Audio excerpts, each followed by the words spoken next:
11 ao total. Esse é atualmente o número de museus abertos à visitação em São Luís. Acervos compostos por objetos, fotografias, bens arqueológicos e até representações da culinária do nosso estado garantem a preservação da memória e identidade do Maranhão. Aqui ao meu lado, o professor do Departamento de História da UFMA, Wagner Cabral, que vai nos falar um pouco da necessidade e importância de espaços como esses. Seja bem-vindo, professor. Bom dia. Bom dia. Como eu já coloquei, o museu ele tem uma grande importância para guardar a identidade de qualquer lugar e também a história, né, professor? Exatamente. A ideia do museu está associada a o que a gente pode chamar de um dever de memória, ou seja, ensinar as novas gerações, transmitir às novas gerações os elementos, digamos, mais característicos da identidade regional, quando você tem, por exemplo, espaços dedicados à cultura popular, espaços dedicados ao tambor de crioula, ou mais recentemente, por exemplo, uma característica muito forte da cultura aqui ludovicense, né? Por exemplo, o Museu do Reggae, né? No sentido exatamente de enfatizar, né, esses aspectos da nossa cultura. O Museu Histórico, que, né, vai ter, digamos assim, um perfil mais de sinalizar para a sociedade maranhense dos séculos XVIII e XIX, muito especialmente, né, no período da escravidão. O Museu Arqueológico, né, na medida em que você tem aqui no Maranhão, né, acervos importantes já descobertos relacionados a estiarias, civilização lacustre lá nos Lagos de Viana.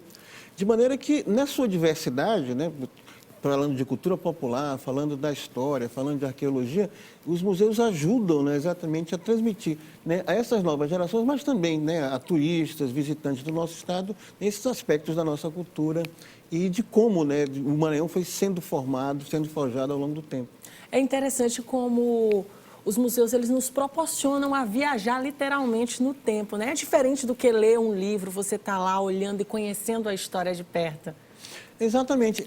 A ideia, por exemplo, de você levar constantemente estudantes, né, a visitar esses espaços, conhecer esses espaços, interagir, possibilita também, por exemplo, que os professores, né, do ensino médio, do ensino fundamental, nos seus trabalhos em sala de aula, possam também vincular, né, essas histórias, muitas histórias, que a partir dessa visitação, com as próprias histórias dos alunos, das suas comunidades, das suas peculiaridades culturais específicas, de onde vem, da origem familiar, de maneira que você conecta essa história, digamos, maior, geral, né, com as micro-histórias, né, a vivência particular, né, de cada uma das pessoas. De forma que eles são, né, hoje, né, um instrumento importante, né, de toda a discussão, né, sobre memória e sobre identidade. Agora há pouco a gente estava conversando sobre a sua especialidade, que é a política brasileira, né? A história da política brasileira. E o Maranhão ele tem uma história política muito interessante, né, professor? Mas, conversando agora há pouco, existe essa necessidade, ainda há uma falta de um espaço como esse que fale da política maranhense? Pois então, há alguns espaços dedicados a essa questão da política no Maranhão. Por ocasião agora do chamado, aspas, aniversário, né, do golpe militar de 1964, você reacendeu mais uma vez a polêmica em torno do período, exatamente por conta da declaração, né, do presidente da República envolvendo uma ideia de comemorar a ditadura, né? Houve muita reação e uma das questões que se foi colocada é exatamente a necessidade de, no Brasil, de uma maneira geral, a exemplo de outros países do mundo, né, você ter espaço de constituir museus também, ou seja, o museu não é somente para falar, digamos, da alegria e da identidade, mas da parte boa, da né? parte boa, mas os museus também tratam e precisam tratar, infelizmente, também da questão da dor. Existe uma pedagogia da dor, da opressão, da violência. Recentemente, por exemplo, foi inaugurado nos Estados Unidos um museu especificamente sobre linchamentos, né, de negros, né, no sul dos Estados Unidos, vinculados à questão, né, de toda a opressão racial nos Estados Unidos. Desde a Segunda Guerra Mundial, no mundo existem muitos museus dedicados ao Holocausto, né, enfim, né, ao extermínio dos judeus praticados pelos nazistas. A Argentina, por exemplo, tem vários espaços, o Parque da Memória em Buenos Aires, para falar das mais de 30 mil vítimas da ditadura. Aqui no Maranhão não existe um espaço como esse. Nós temos, acho que, dois espaços importantes, né? O principal deles, me parece, é o Museu da Balaiada, o Memorial da Balaiada em Caxias, que é uma experiência que já existe há muitos anos, é bem consolidada exatamente para retomar, né, toda essa insurreição popular aqui, que houve aqui no Maranhão no século XIX, e o Memorial Maria Aragão também aqui em São Luís, que infelizmente, né, tem pouco movimento e pouca movimentação. E pelas próprias condições em que foi construído, acabou ficando num espaço muito restrito. Sim. Mas temos também em oposição, e isso é importante sempre tratar, uma coisa pelo avesso, que aí não se trata mais de propriamente discutir a história política do Brasil, mas de comemorar um personagem. Assim. Desde o final dos anos 90, 80, melhor dizendo, o ex-presidente José Sarney, né, se apossou e constituiu uma fundação inicialmente com seu nome, né, que hoje chama-se Fundação da Memória Republicana, que se vinculou à ideia exatamente de comemorar e exaltar a sua pessoa, né? Ou seja, a história política dele. Né? Então, por exemplo, quando a Fundação se apropriou, acho que do maior conjunto arquitetônico aqui da capital, que é o Convento das Mercês, né, e transformou na Fundação José Sarney, desde então tem sido alvo de uma polêmica muito grande, né, contestada. Né? Eu pessoalmente já assinei inúmeros manifestos, já dei várias entrevistas falando desse tema. O atual governador também, no início do governo, falou que iria né, modificar a situação do Convento das Mercês, e muito especialmente essa vinculação, né, a um personagem, ou seja, a exaltação da memória de um determinado personagem. Eu me lembro, por exemplo, que num determinado momento, uma entrevista, muito tempo atrás, o José Sarney falou que no futuro, porque ele queria ser enterrado lá, inclusive havia uma lápide, um mármore negro onde ele seria enterrado, ele dizia que no futuro seria um centro de peregrinação, né? E todo mundo, peregrinação, né?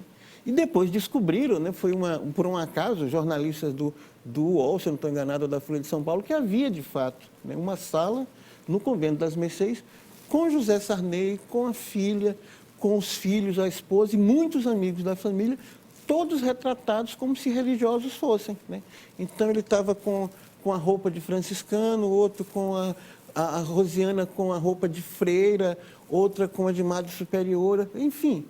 Ou seja, é preciso discutir e enfrentar e fazer a crítica dessa transformação de um espaço público importante, né, da nossa capital, da nossa história do Maranhão, num memorial de louvar a memória de alguém. Né? Ou seja, a iniciativa que foi tomada, por exemplo, assim que o atual governador Flávio Dino assumiu, era de exatamente rediscutir aquele espaço para vincular uma discussão mais ampla da história do Maranhão. Sim, holandeses, portugueses, sim, franceses, e pouca gente conhece de fato o que aconteceu aqui. Em que José Sarney aparecesse, mas o restante da história do Maranhão aparecesse.